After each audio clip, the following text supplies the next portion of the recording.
On the 5th of June, the world woke up to the images of massacre in Tiananmen in Beijing. Democracies across the world were shaken by the images of the crackdown. There were calls for action. What action did the so-called big players take? What did they say? What did they do? And how much have their views changed 31 years on? In this report, we'll explore. Starting with the United States, George Bush Sr. was the president then, 1989. His administration was already being criticized for its do-nothing approach. The US Congress was up in arms. It wanted George H.W. Bush to make his stand clear.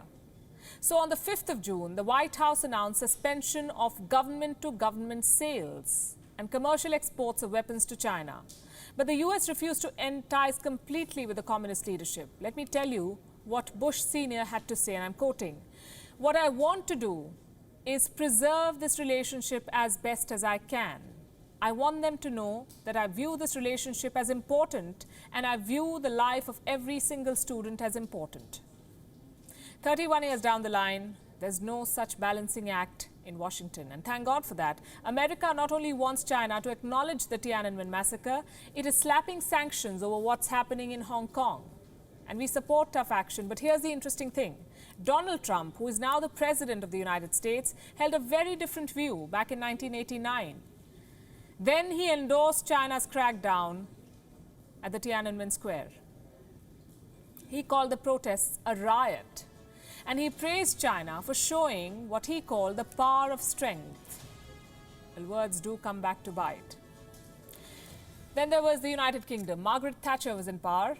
On the day of the massacre, she said, and I quote, "It is a reminder that despite some recent easing of East-West tension, a great gulf remains between the democratic and communist societies." On the 6th of June, she further stated, and I'm quoting again, "Communism stands ready to impose its will by force on innocent people. Clearly, normal business with Chinese authorities cannot continue." Today, the UK not only wants justice for the victims, it is standing shoulder to shoulder with pro-democracy activists in Hong Kong. Next, we have France. France said China's actions run counter to the cause of history. On the 6th of June 1989, the French president, François Mitterrand, decided to freeze relations with China at all levels. He urged member states of the European Union to do the same. Today, France and most of Europe is backing Taiwan's sovereignty. Let's turn to the Eastern Bloc, the USSR. It was still intact then.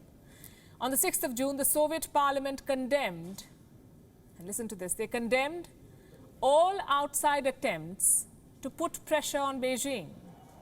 The Soviet Union labeled the massacre a mere clash between troops and civilians. It said that this was China's internal affair and that some nations were whipping up passions and not promoting stability.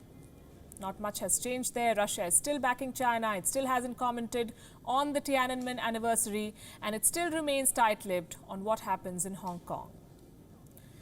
What about Japan? It was unsparing. The Japanese Foreign Ministry called the Chinese regime's actions intolerable from a humanitarian standpoint. The Japanese parliament pushed for economic sanctions against Beijing. Today, Japan, along with the rest of the world, is seeking an independent probe into the Wuhan virus outbreak.